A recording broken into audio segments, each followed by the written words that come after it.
My name is Myra Wells, and I'm 28 years old. 6 months ago, I flew from Los Angeles to Boston for my sister Victoria's big day. When I arrived at the venue and said my name, the staff looked confused. They flipped through the guest list once, twice, then looked up at me with pity.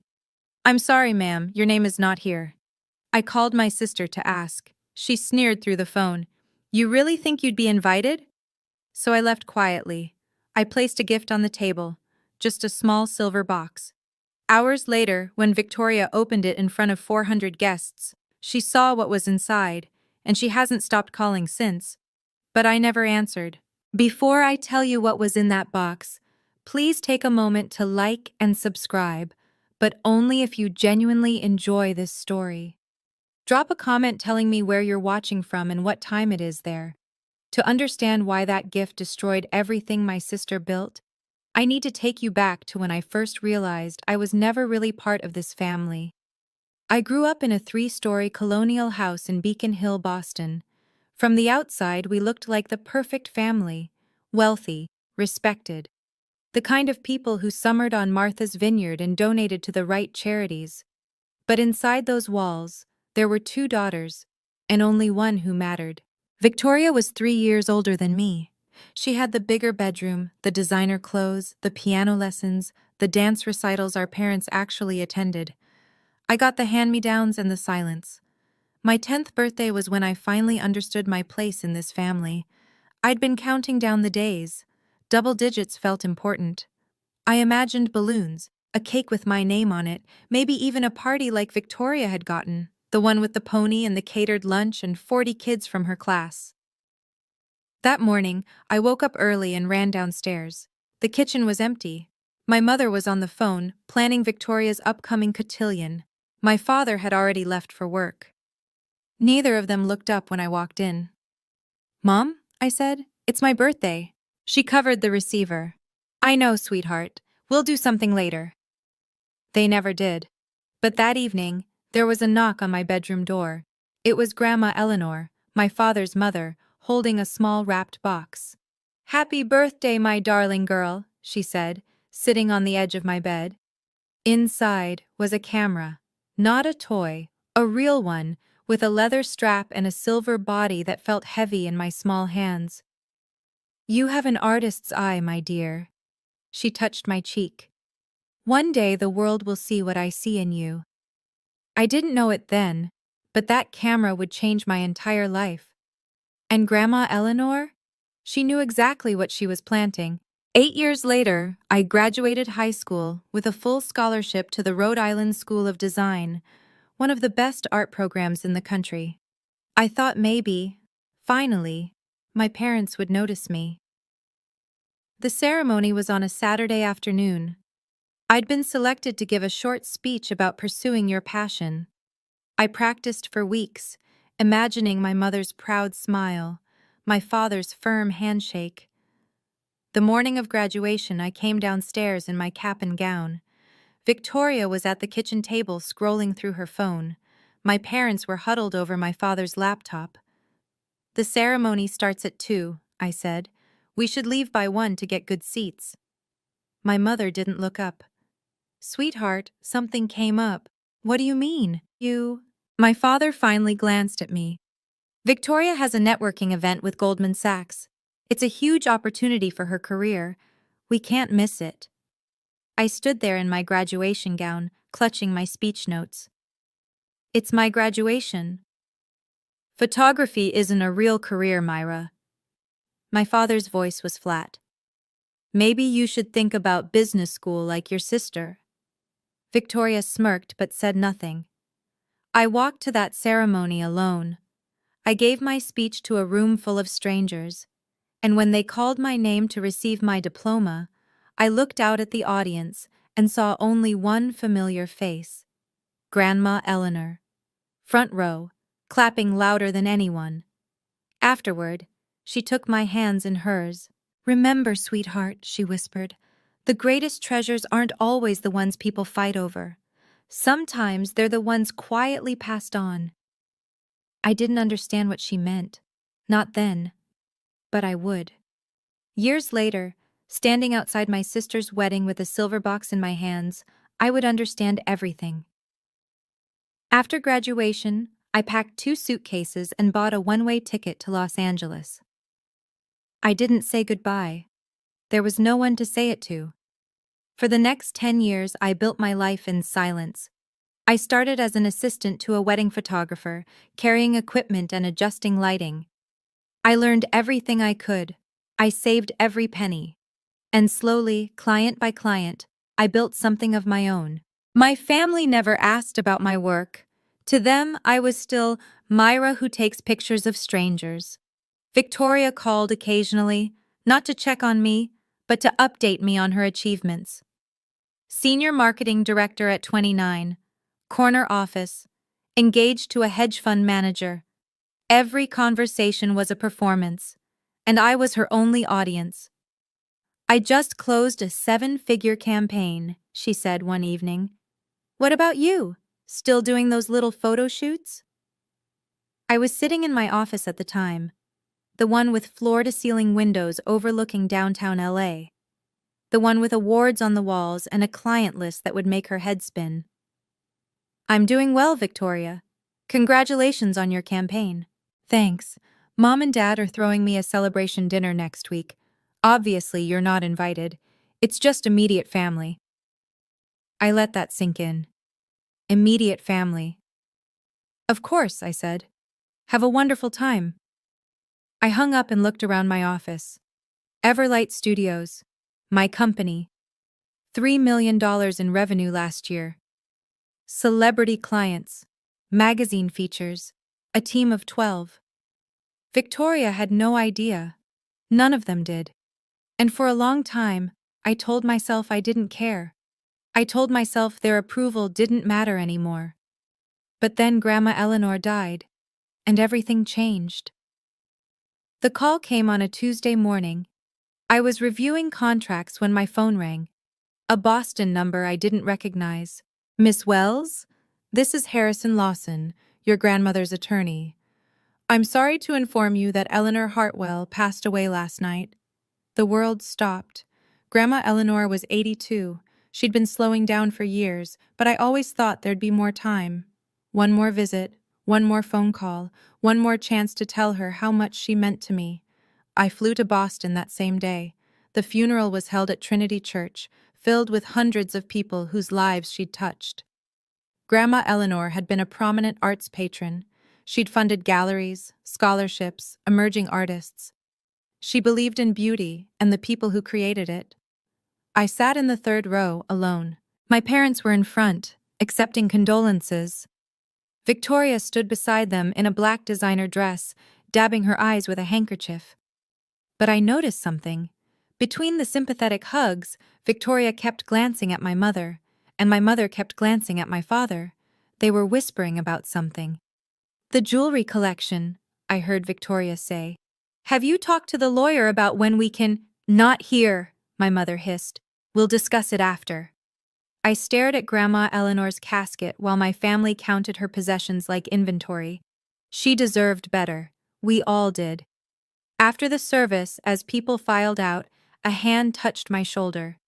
Mr. Lawson, the attorney, gray-haired, kind eyes. Miss Wells, he said quietly, could you stay after? There's something your grandmother wanted you to have. My heart clenched. Of course.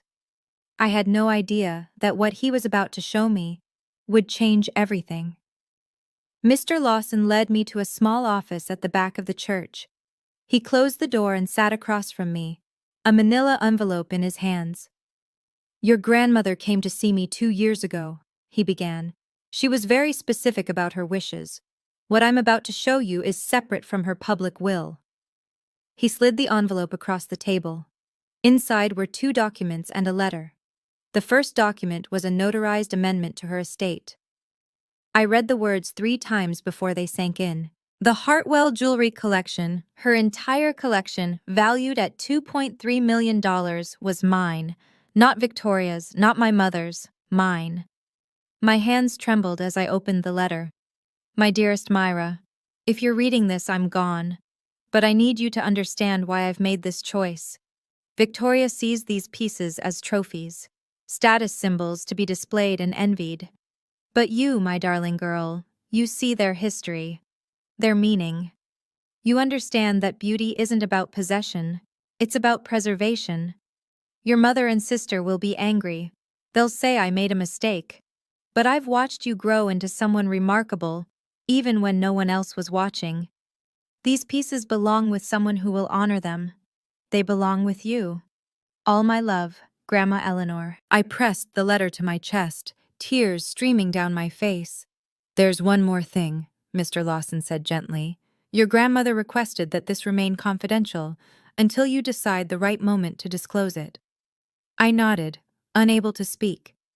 I tucked the documents into my bag and walked out of that church with a secret that would sit in my heart for 6 months. I didn't know then that I'd be using it at my sister's wedding. 3 months after the funeral, I heard the news. Victoria was engaged. Marcus Thornton, old money from Connecticut. His family owned half the commercial real estate in New England. It was the kind of match my parents had always dreamed of. Wealth marrying wealth, status cementing status. The wedding would be at the Grand Belmont Hotel in Boston. 400 guests, a 6-figure budget, every detail planned to perfection. I waited for my invitation. Weeks passed. Nothing. I checked my mail every day. I refreshed my email constantly. I told myself there must be a delay, that surely my own sister wouldn't. Finally, I called my mother. Mom, I haven't received my invitation to Victoria's wedding yet. Should I RSVP directly to her, or? There was a long pause. Myra. My mother's voice was careful. Victoria wanted me to talk to you about that. My stomach dropped. It's just, the wedding is very intimate. Victoria felt it would be better if you didn't attend. Intimate, I almost laughed. I saw on her Instagram that there are 400 guests. Another pause. You know how you can be at these events. Awkward. We don't want anything to distract from Victoria's day. I sat in silence, the phone pressed to my ear. I see, I said finally. Thank you for letting me know, Mom. I hung up. That night, I scrolled through Victoria's social media. Photos of her dress fitting, her engagement party, her registry at Tiffany's, comments from hundreds of people congratulating her, 400 guests, but not a single seat for her own sister. I stared at my phone for a long time, and then I made my decision. Now I need to ask you something. If you were in my shoes, if your own family banned you from your sister's wedding and lied about it being intimate, what would you do? Would you show up anyway? Would you walk away forever? Would you do something else entirely? Drop your answer in the comments. I'm genuinely curious what you'd choose, and while you're thinking about it, hit that subscribe button so you don't miss what happens next. Because what I did, no one saw it coming. I booked my flight 3 days before the wedding, Los Angeles to Boston. One way. I didn't tell anyone. I didn't ask permission. I simply packed a small bag and prepared the one thing I needed to bring. A gift. It sat on my kitchen counter in a silver box with a white ribbon, small enough to fit in my purse, light enough that you'd never guess what was inside. The night before my flight, I couldn't sleep. I kept asking myself if I was doing the right thing. Part of me wanted to stay home, to protect myself from another rejection, to pretend I didn't care, but I did care. That was the problem. For 28 years, I had been invisible to my family. I had accepted their dismissal, their favoritism, their casual cruelty. I had built a life 3,000 miles away and told myself it was enough. It wasn't. I wasn't flying to Boston for revenge. I wasn't going to make a scene or ruin Victoria's day. I just wanted to do one thing. I wanted to give my sister a wedding gift. I wanted to be seen, just once, as someone who existed. At 6 in the morning, I put on a simple navy dress, applied my lipstick, and looked at myself in the mirror. You can do this, I whispered. I picked up the silver box and tucked it into my bag. I didn't know what would happen when Victoria opened it. I didn't know if it would change anything or nothing at all, But I knew I couldn't keep carrying this secret forever. Some truths need to come out, and Grandma Eleanor had trusted me to find the right moment.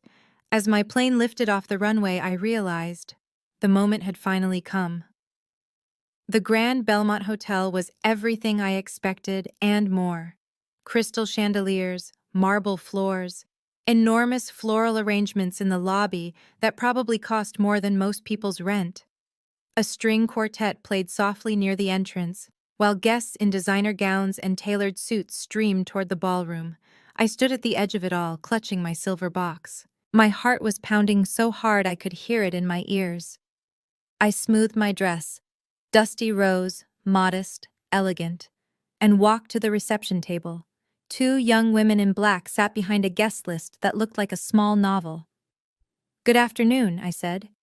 "I'm here for the Wells Thornton wedding." "Of course. Name, please?" "Myra Wells. I'm the bride's sister." The woman smiled and looked down at her list.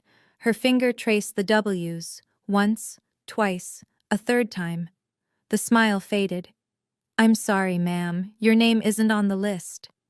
"Could you check again?" "WELLS." She flipped through several pages. The other receptionist leaned over to help. "There's a Harold Wells," she said, "a Patricia Wells, a Victoria Wells, soon to be Thornton, but—" She looked up at me with something like pity. "No, Myra." The ballroom doors were open behind them.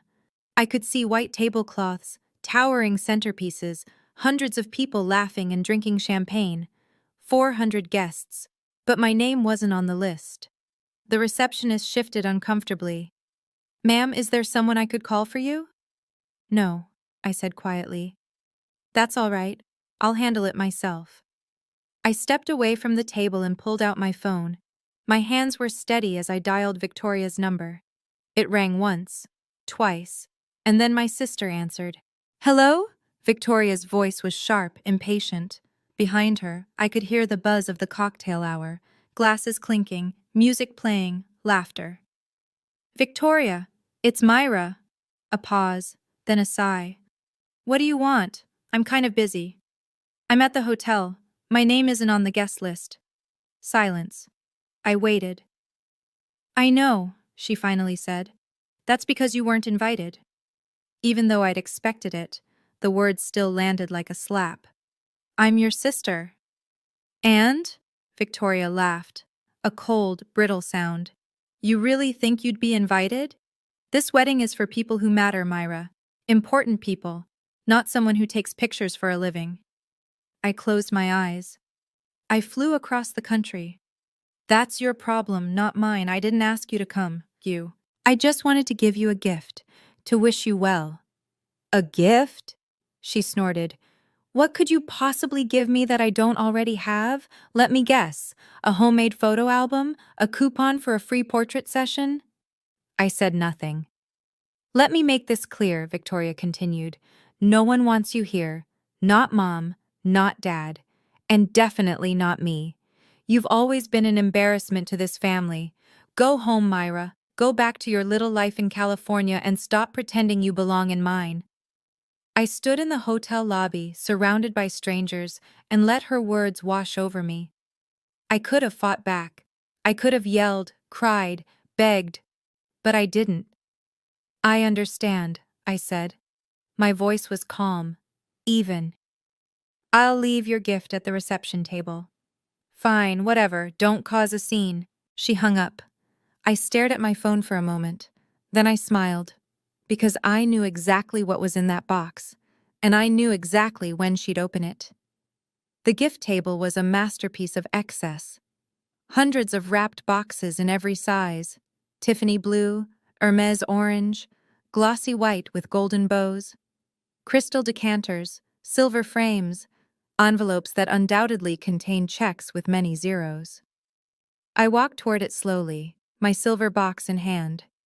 The receptionist who had turned me away watched from her post. Her expression was uncertain, sympathetic maybe, or just confused by the woman who'd been rejected but hadn't left. I found an empty spot near the edge of the table and set my gift down. It looked small among the grandeur, humble, easy to overlook, easy I pulled a card from my purse and tucked it under the ribbon. To Victoria, from your sister Myra. Ma'am? I turned. The receptionist had approached, her voice gentle. Are you sure you don't want to stay? I could try to speak with the wedding coordinator, maybe. No, thank you. I gave her a small smile. Some gifts speak louder when the giver is absent. She blinked, clearly unsure what to make of that. I took one last look at the ballroom doors. Somewhere inside, my family was celebrating. My mother was probably complimenting Victoria's dress. My father was probably shaking hands with important people. And Victoria was probably glowing, basking in the attention she'd always craved. None of them were thinking about me. That was fine. They would be thinking about me soon enough. I turned and walked through the lobby, past the chandeliers and the string quartet, and the beautiful people in their beautiful clothes. I didn't look back. Outside, the autumn air was crisp and clean. I took a deep breath, pulled out my phone, and booked the next flight to Los Angeles. As my taxi pulled away from the Grand Belmont, I smiled. The reception would start any minute now, and soon Victoria would reach for my gift. But before I tell you what happened next, I need to take you back 2 months. Back to the moment when fate, or perhaps Grandma Eleanor's spirit, decided to play one final card. It was a Wednesday afternoon. I was at my desk, reviewing invoices, when my assistant knocked on my door. Myra, you have a call. Someone named Caroline Ashford? My heart skipped. Caroline Ashford was a legend in the wedding industry, owner of Ashford Events, the most exclusive wedding planning agency on the East Coast. She'd coordinated ceremonies for senators, celebrities, old money dynasties. She'd also been Grandma Eleanor's closest friend. I picked up the phone. Mrs. Ashford, it's been a long time. Too long, my dear. Her voice was warm, familiar. Eleanor spoke of you constantly, you know. She was so proud of what you've built. My throat tightened. Thank you. I'm calling because I have a bride in Boston who needs a photographer, very particular, very demanding. She wants the best, and I told her Everlight Studios is the best. I appreciate the referral. There's one thing you should know. Caroline paused. The bride is your sister. I sat very still. Victoria signed the contract last week, Caroline continued. She has no idea you own the company. She just saw our portfolio and fell in love with the work. You knew, and you still recommended us? Your grandmother would have wanted this, Myra. She always said the truth finds its own way out. Caroline's voice softened. The contract is already signed. $15,000, non-refundable deposit. Whether you show up personally is entirely your choice. I stared out my window at the Los Angeles skyline. My sister had hired me. She'd signed a contract with the company she didn't know I owned. And she had no idea. There was something else Victoria didn't know. 1 month before the wedding, she'd hosted a bridal brunch. I heard about it through Caroline, who heard about it through the Boston social circuit. 30 women, a private room at the Four Seasons, champagne and crustless sandwiches, and Victoria holding court like a queen. The topic of conversation? The Hartwell jewelry collection. Grandma's pearls will be my something old, Victoria had announced to the room. The collection is worth over $2 million. It's been in our family for generations. How wonderful that it's going to you, someone said. Well, obviously. Victoria had smiled. I was always Grandma's favorite. She knew I would appreciate those pieces properly, not like my sister, who wouldn't know a Cartier from a costume piece. My mother had nodded along, sipping her mimosa. Your grandmother would want you to have them, sweetheart. You were always the one she was proudest of. What neither of them knew, the collection was already mine. It had been mine for 6 months. Victoria had contacted Mr. Lawson multiple times, trying to claim the jewelry before the wedding. He'd politely deflected, citing ongoing estate matters. She assumed it was just paperwork delays. She'd even commissioned a custom display case for her dressing room, ready to receive her inheritance. She'd told Marcus's family about the collection, Old money impressed by old jewels. She'd told her friends. She'd probably already planned which magazines to show them to. And all of it was built on a lie she didn't know she was telling. She believed she was entitled to those pieces. She believed Grandma Eleanor had loved her best. She was about to find out how wrong she was. And 400 of Boston's finest would be watching when she did. Now, back to the present. My taxi dropped me at Logan Airport just as the sun was setting over Boston Harbor. The reception would be starting soon. Dinner service, toasts, the cutting of the cake. And at some point, according to our family's tradition, the bride would open gifts. I found a seat in the airline's VIP lounge and ordered a coffee. Through the floor-to-ceiling windows, I watched planes lift off into the orange sky. My phone sat on the table in front of me. Silent. No calls. No messages. Not yet. I thought about Grandma Eleanor. About the way she'd looked at me when no one else did. About the camera she'd given me when I was 10 years old. The one that had started everything. The greatest treasures aren't always the ones people fight over, she'd said. Sometimes they're the ones quietly passed on. I understood now. She'd known exactly what kind of woman Victoria would become. She'd known my parents would always choose my sister over me, and she'd made sure that when the moment came, I would have the truth on my side, not revenge, just truth. I sipped my coffee and checked my watch. 7:45. The cocktail hour would be over. Guests would be seated. The MC would be warming up the crowd, preparing to invite Victoria and Marcus to open a few special gifts before dessert. My silver box was waiting. Inside it, a copy of Grandma Eleanor's will, her letter to me, a photograph of us together at her favorite jewelry shop, and a single folded sheet of paper, a copy of the Everlight Studios contract, with my name clearly printed at the bottom. I smiled to myself. Any minute now, any minute, Victoria would reach for that box, and nothing would ever be the same. Let me tell you what was happening at the Grand Belmont while I sat in that airport lounge. The ballroom was magnificent. 100 tables draped in ivory linens, centerpieces of white roses and hydrangeas reaching toward the crystal chandeliers. A string orchestra playing softly as waiters in white gloves served the third course. 400 guests, Boston's elite, the Thorntons' extensive network, Victoria's carefully curated collection of impressive friends. And at the center of it all, my sister. She was radiant in her custom Vera Wang gown, diamonds sparkling at her throat and wrists. Marcus sat beside her, handsome and adoring, exactly the kind of husband she'd always said she deserved. My parents were at the head table, beaming. My mother kept dabbing at her eyes, overwhelmed with pride. My father shook hands with Marcus's father, two patriarchs sealing an alliance. Nobody mentioned my name. Nobody noticed the empty chair that should have been there. During the cocktail hour, Victoria had circulated through the room, accepting compliments and air kisses. When someone asked about the jewelry she was wearing, she'd leaned in conspiratorially. Just wait until you see Grandma's collection. I'm inheriting it, you know, over 2 million in heirloom pieces.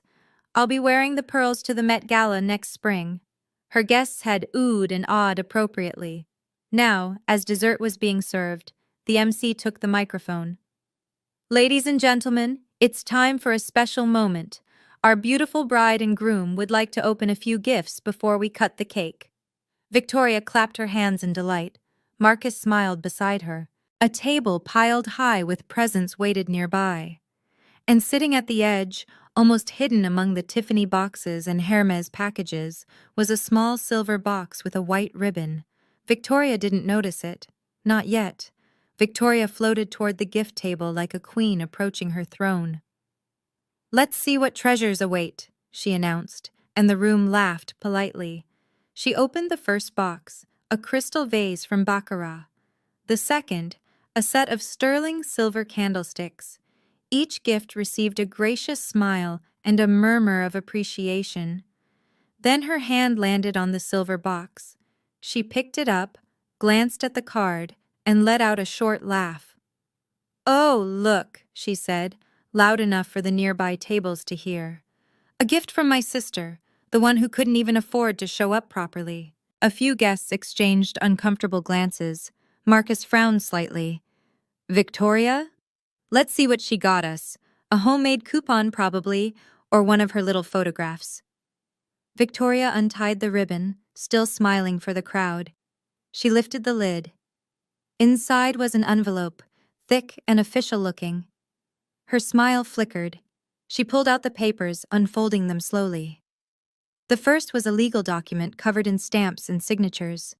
The second was a handwritten letter on cream stationery. The third was a photograph.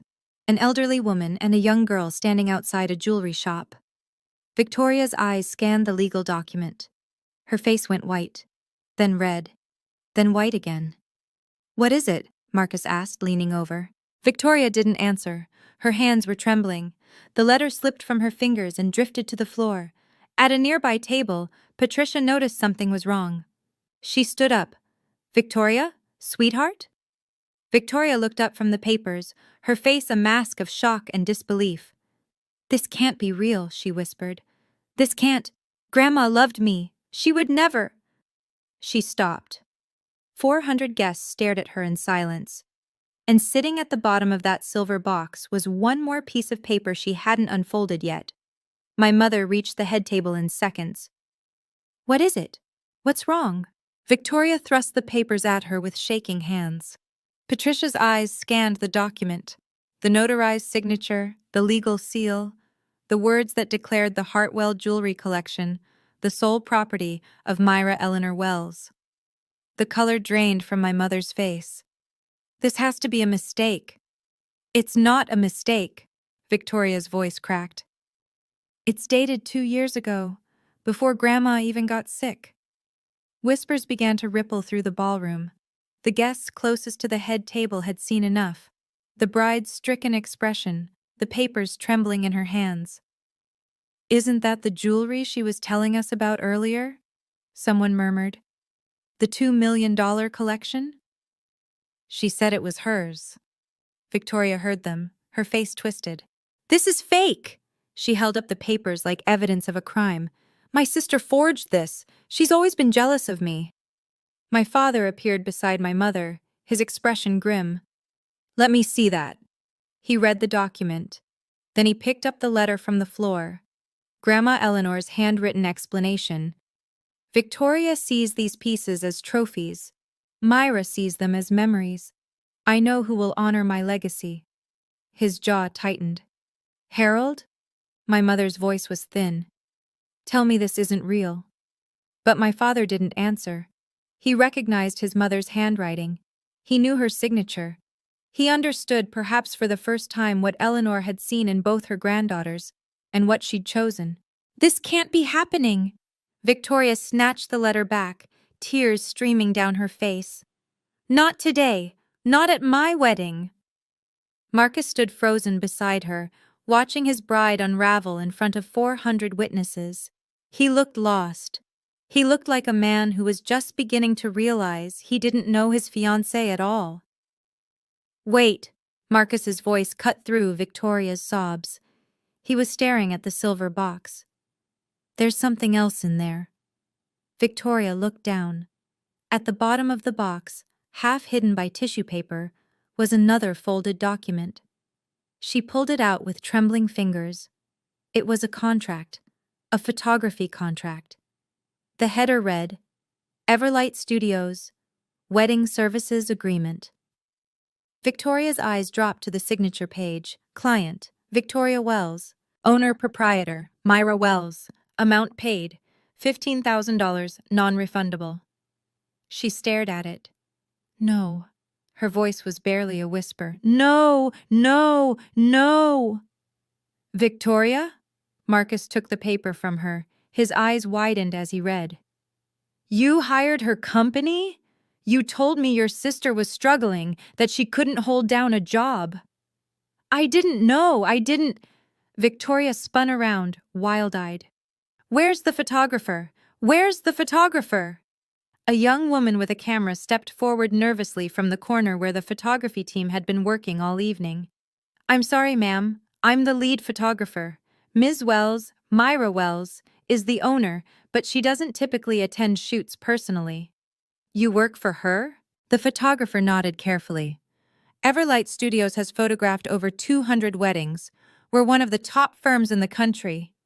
The ballroom was completely silent now. 400 guests. Every single one watching Victoria's carefully constructed world crumble in real time. Someone at a nearby table pulled out their phone. Did she say $2 million? And the sister owns a photography company? The one Victoria's been calling a failure? Marcus was still holding the contract, his face unreadable. Victoria. His voice was quiet. What else have you lied about? Victoria couldn't answer. She was too busy reaching for her phone. She needed to call me. She needed to scream at someone. She needed to fix this. But some things can't be fixed. Okay, I have to pause here. Raise your hand in the comments if you saw that coming. Because honestly, even I didn't expect everything to unravel this fast. Victoria just found out that the grandmother she thought loved her best actually saw right through her. And the sister she called a failure? She owns the company that's photographing her wedding. If you want to see how this ends, and trust me, it gets wilder, hit that like button and stay with me, because Victoria's about to make a choice that will define everything that happens next. The whispers had grown into a steady murmur. Victoria stood at the head table, mascara streaking down her cheeks, the damning papers clutched in her hands. My parents flanked her like sentries, though they looked just as shell-shocked as she did. That's when Caroline Ashford stepped forward. She'd been watching from a corner of the ballroom, the elegant wedding planner who had orchestrated every detail of this perfect day. Now she walked toward the head table with the calm authority of someone who had seen it all. If I may. The room quieted. Caroline took the legal document from Victoria's trembling hands and examined it briefly. This is authentic, she said, loud enough for nearby tables to hear. I witnessed Eleanor Hartwell sign this amendment 2 years ago. I was present when she discussed her wishes with her attorney. Patricia stepped forward. Caroline, you can't possibly. I can, Patricia. Caroline's voice was gentle but firm. Eleanor was my dearest friend for 40 years. She told me exactly why she made this choice. Then tell us, Victoria cried. Tell us why she would do this. Caroline looked at her with something like pity. She said, Victoria sees jewelry as trophies. Myra sees them as memories. She said your sister was the only one who ever loved her for who she was, not what she owned. The words hung in the air. At a table near the back, someone was definitely filming on their phone now. She also said something else. Caroline folded her hands. She said, Myra never asked me for anything. Victoria never stopped asking. That mattered to her. Victoria's mouth opened, but no sound came out. For the first time in her life, my sister had nothing to say, and 400 witnesses had heard every word. There's something else people should know. The voice came from the back of the room. A man in his 60s stood up, silver-haired, distinguished, wearing a suit that cost more than most cars. Richard Pemberton, CEO of Pemberton Media Group, one of Marcus's father's oldest friends. I know Myra Wells, he said. She photographed my daughter's wedding last year in Malibu. 600 guests. She was brilliant. A murmur swept through the room. Wait. A woman at another table raised her hand. Myra Wells? As in Everlight Studios? They shot our foundation gala. They've been featured in Vogue. More guests began to speak up. They photographed the Whitmore ceremony. I heard they're booked 2 years in advance. A friend told me she's turned down celebrity weddings because her schedule is full. Victoria's face was a mask of disbelief. That's impossible. Myra is... She takes pictures of strangers. She's nobody. Actually, Richard Pemberton said, not unkindly, she's quite successful. Her company did over $3 million in revenue last year. She's one of the most sought-after wedding photographers on the West Coast. My mother grabbed the back of a chair. $3 million? She looked like she might faint. My father stood very still, his face unreadable. But I knew that expression. He was calculating, re-evaluating, realizing just how wrong he'd been. "She never said anything," he murmured. "Why would she?" Richard replied. "From what I understand, your family wasn't particularly interested in listening." Victoria spun toward Marcus. "This doesn't change anything. She's still trying to ruin my day. She's still—" "Victoria." Marcus's voice was cold in a way I'm told no one had ever heard before. "Stop talking." His bride fell silent. And in that silence, the truth settled over the room like dust after an explosion. 3,000 miles away, my phone began to ring. I was still in the airport lounge, nursing my second coffee, watching the last light fade from the Boston skyline. The screen lit up with Victoria's name. I let it ring. She called again, and again, and again. 5 times, 10, 15. Then my mother's name appeared. Then my father's. The messages started flooding in. "Victoria, pick up the phone right now. Victoria, you ruined everything. Victoria, how could you do this to me? Mom, Myra, call me immediately. We need to talk. Dad, this is unacceptable. You will explain yourself. Victoria, I will never forgive you for this. Victoria, the whole room is staring at me. Victoria, what was in that box?" I watched the notifications pile up. The screen glowed with their rage, their desperation, their demands. 47 missed calls by the time I finished my coffee. I silenced my phone and slipped it into my bag. A gate agent announced that my flight to Los Angeles was now boarding. I gathered my things and walked toward the departure gate, past families reuniting and couples saying goodbye and business travelers typing on their laptops. Nobody in that airport knew what had just happened in a ballroom across the city. Nobody knew that a family was fracturing in real time, that a bride was crying in front of 400 guests, that a truth hidden for years had finally clawed its way into the light. I handed my boarding pass to the agent and walked down the jetway. But just before I turned off my phone, one more message arrived. Not from Victoria, not from my parents, from Marcus. And what he said made me pause. Marcus. "Myra, this is Marcus Thornton. I'm sorry to contact you like this. I got your number from the Everlight contract." I stood in the airplane doorway, passengers streaming past me, and read his words.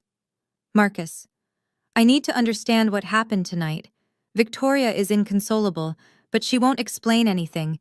She just keeps saying you betrayed her." Another message appeared. "Marcus, she told me you were mentally unstable, that you had issues and couldn't hold down a job, that your family had to cut you off for your own good." My chest tightened. "Marcus, I believed her. I never questioned it. I never tried to meet you or hear your side. I'm realizing now that was a mistake." A flight attendant touched my arm. "Ma'am, we need you to take your seat." I nodded and walked to my row, still reading. Marcus. The reception ended early. Half the guests left after Caroline spoke. "My parents are asking questions I don't have answers to. I don't know what to believe anymore." I buckled my seatbelt as the final message came through. "Marcus, I'm not asking you to explain yourself. You don't owe me anything. But I wanted you to know. I'm sorry. For whatever part I played in this. For believing her without question." I stared at the screen for a long moment. Then I typed back. "Me. Thank you for reaching out, Marcus. I have no ill feelings toward you. Whatever you decide about your relationship, I hope you find clarity." His reply came almost instantly. "Marcus, the wedding's over, but I don't know if the marriage will be. I need time to think about everything." I turned off my phone as the plane pushed back from the gate. Time. That was the one thing none of us could get back. The flight back to Los Angeles was quiet. I sat in my window seat, watching the lights of Boston shrink below me, thinking about Marcus's message, about Victoria's screams frozen in text, about my parents' demands that I explain myself. The thing is, I didn't have anything to explain. I hadn't forged those documents.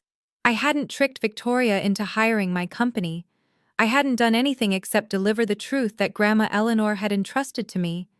The truth about the jewelry, the truth about who I had become, the truth that my family had refused to see for 28 years.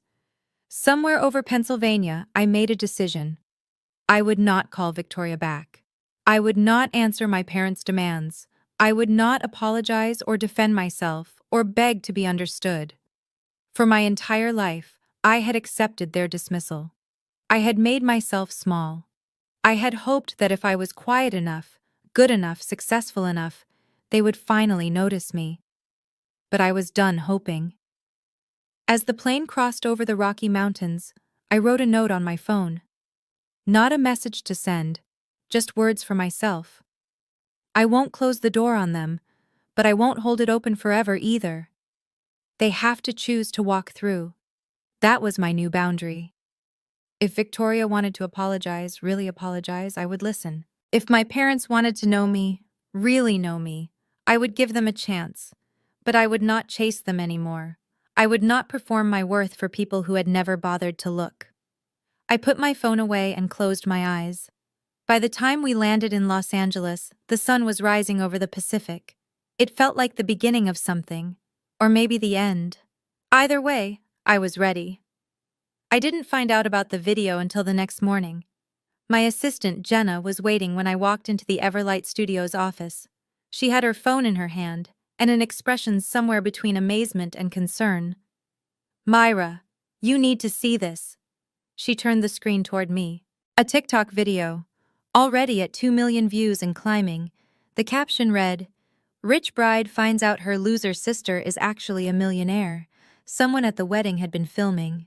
The video showed Victoria at the head table, her face shifting from smug to confused to devastated as she read the documents. It captured Caroline's speech.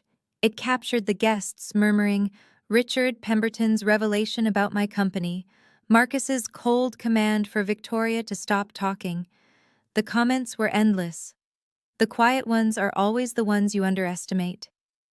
Grandma knew exactly who deserved that jewelry. This is the most satisfying thing I've ever seen. Victoria's whole life just got fact-checked in front of 400 people. I scrolled through thousands of reactions, strangers who had never met me, cheering for a woman they only knew from a 30-second clip. "Your name is trending," Jenna said quietly. Everlight Studios got 300 inquiries overnight. I sat down slowly. I hadn't wanted this. I hadn't filmed anything, posted anything, tried to go viral. I just wanted to be seen by my family. But now the whole world was seeing something. My phone buzzed. An email from a reporter at the Boston Globe. "Ms. Wells, we'd love to interview you about the viral wedding video." I deleted it. "Cancel my meetings today," I told Jenna. "I need some time to think." Because this wasn't over. This was just the beginning, and I had a feeling my family would be showing up soon. 3 days later, my mother appeared. I was in my office, reviewing proofs from a recent shoot, when my receptionist buzzed. "Ms. Wells? There's a woman here to see you. She says she's your mother." I closed my eyes for a moment. Then I stood and walked to the lobby. Patricia Wells stood near the entrance, looking utterly out of place. She was dressed in her usual Chanel, pearl earrings, silk blouse, perfectly coiffed hair, but her eyes were red-rimmed and uncertain. She stared at the reception desk, at the awards on the walls, at the framed magazine covers featuring Everlight Studios. "This is yours?" she said when she saw me. "All of this?" "Yes." "You never told us. You never asked." She flinched. I led her to my office and closed the door. She sat in the chair across from my desk, her hands folded tightly in her lap. "I came to talk about what happened," I assumed. "You ruined your sister's wedding." Her voice cracked. "How could you do that to her?" "I wasn't at the wedding, Mom. I wasn't invited." "You know what I mean. That stunt with the gift." I leaned back in my chair. I gave her Grandma Eleanor's truth. The documents are real. The will is legal. Everything in that box was authentic. But why? Why humiliate her in front of everyone? I didn't humiliate her. She humiliated herself. I kept my voice steady. She spent months bragging about jewelry that was never hers. She lied to her fiancé about me. She told everyone I was a failure. My mother's face crumpled. Mom, I leaned forward. I spent 28 years being invisible to this family. I'm not asking for an apology. I'm just asking for honesty. She stared at me. And then, for the first time in my life, my mother actually looked at me. My mother's gaze traveled slowly around my office. The floor-to-ceiling windows overlooking downtown LA, the awards displayed on the shelves, industry recognitions, magazine features, a framed letter from a senator thanking me for documenting his daughter's wedding, the photographs on the walls, each one a testament to a career built in silence. Her eyes landed on a picture of me with Grandma Eleanor, taken at her 81st birthday. We were laughing about something, our heads tilted together, and then Patricia Wells began to cry. Not the delicate tears she produced at social events, real sobs, ugly and raw, shaking her whole body. "We failed you," she said between breaths. "I failed you." I didn't move. I didn't speak. I let her have the words. Victoria always demanded so much. She was loud about what she wanted, what she needed, and you were just quiet. You never complained, you never asked for anything. She wiped her face with trembling hands. "I thought that meant you were fine. I thought you didn't need us." "I stopped needing you," I said quietly, "because I knew you wouldn't be there." She flinched like I'd struck her. "I thought—" She struggled to compose herself. "I thought we were giving Victoria extra attention because she needed it more. But that wasn't true, was it? She needed it because we taught her to need it, and you stopped needing because we taught you not to hope." I said nothing. "Eleanor tried to tell me." My mother's voice was barely a whisper. "She said I was losing you. I didn't listen. I thought she was being dramatic." She looked at me with red eyes. "I don't expect you to forgive me, Myra, but I needed you to know. I see it now. I see what I did." I let the silence hold. Then I nodded. It wasn't forgiveness, but it was a start. Before she left, my mother told me about Victoria. "Marcus postponed the honeymoon," she said, her voice hollow. "He's staying at his parents' house. He says he needs time to think about everything." "About whether he still wants to be married?" My mother nodded miserably. The video made things worse. She pressed her fingers to her temples. "It's everywhere. 3 million views now. People at Victoria's company have seen it. Her boss called her in for a meeting. They asked her to take a leave of absence until the situation quiets down." I felt a strange heaviness in my chest. Not satisfaction, not joy, just heaviness. "There's more," my mother continued. "Marcus's parents, the Thorntons, they called your father. They asked if there was anything else Victoria had lied about. They're old money, you know. They care very much about family reputation." And Victoria couldn't answer them. She tried. She said you had manipulated everything, that Grandma Eleanor wasn't in her right mind when she made the will. My mother laughed bitterly. "But Caroline Ashford is friends with the Thorntons. She told them the truth." So Victoria had lost more than the jewelry. She'd lost Marcus's trust, his family's respect, her professional reputation, the perfect image she'd spent her whole life constructing. "She blames you," my mother said. "She says you destroyed her life on purpose." "I didn't destroy anything, I just stopped pretending." My mother stood to leave, gathering her purse with shaking hands. At the door, she turned back. "Eleanor always said you were the strongest of us all." Her voice cracked. "I think I finally understand what she meant." She walked out. I sat alone in my office for a long time after that, watching the sun sink toward the Pacific. Strong wasn't how I felt, but I wasn't broken either. That evening, I stayed late at the office. The building was quiet. Everyone else had gone home. I sat in my chair, looking out at the Los Angeles skyline as it transformed from golden to pink to deep blue. On my desk was the photograph of Grandma Eleanor and me. I picked it up and studied her face, that knowing smile, those kind eyes that had always seen me when no one else did. "Did you plan all this?" I asked the empty room. Of course she didn't answer, but I could imagine what she'd say. "I just planted seeds, darling. You're the one who grew." I thought about my family, about Victoria, drowning in consequences of her own making, about my mother, finally opening her eyes after 28 years, about my father, probably recalculating everything he thought he knew about his daughters. I didn't want to punish them forever, but I couldn't go back to being invisible either. I made a decision, sitting there in the fading light. The door to reconciliation would not be locked. If Victoria genuinely apologized, not blamed me, not made excuses, but actually took responsibility, I would hear her out. If my parents wanted to know the real me, I would give them that chance. But I would not chase them. I would not perform for their approval. I would not make myself small to fit into the space they'd assigned me. They would have to come to me as equals, or not at all. I wrote it down in my journal. I won't close the door on them, but I won't hold it open forever either. They have to choose to walk through. That was my boundary. Clear, firm, unbreakable. For the first time in my life, I knew exactly what I deserved, and I wasn't willing to accept anything less. A week after my mother's visit, I went to the bank. The Hartwell collection was waiting for me in a private vault. 12 pieces of exquisite jewelry that had been in my grandmother's family for generations. Pearl necklaces from the 1920s, Art Deco diamond earrings, a sapphire brooch that had once belonged to a duchess. I held each piece carefully, thinking about the hands that had worn them, the stories they carried, the love they represented.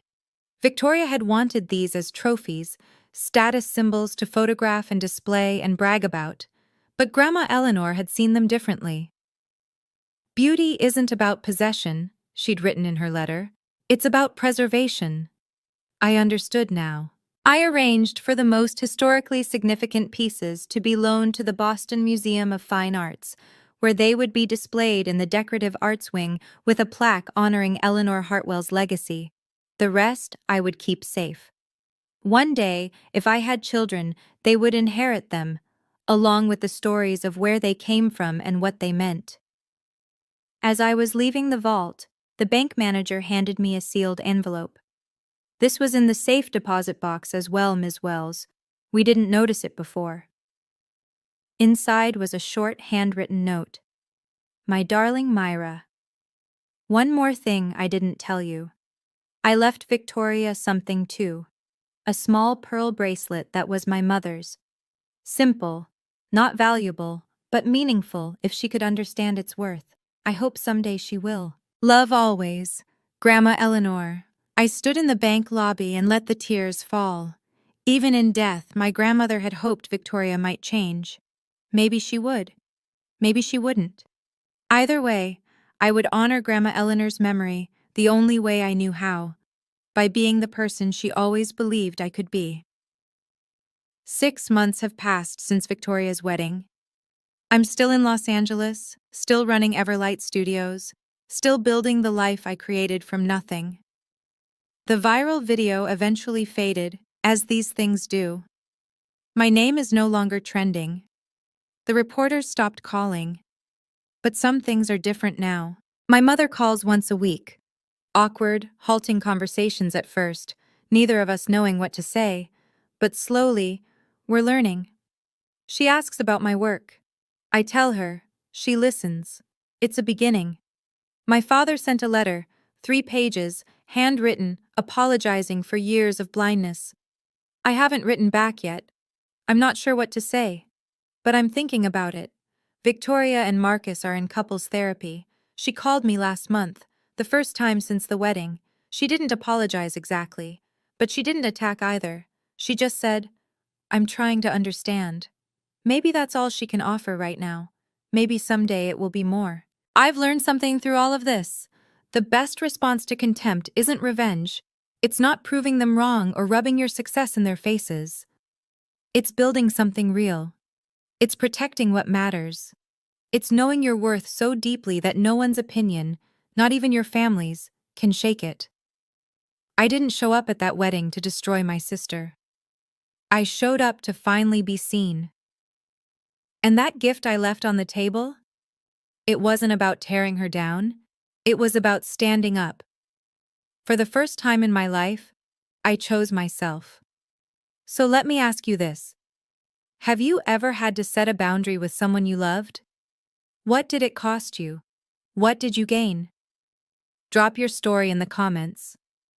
I'll be reading every single one. Because sometimes the bravest thing you can do isn't showing up. It's knowing when to walk away. Thank you for staying until the end. If this story touched you, if you've ever felt invisible in your own family, please share it with someone who needs to hear this. And if you want more stories like this, check out the video in the description. I think you'll love it. Until next time, remember, you are worthy of being seen. Goodbye for now.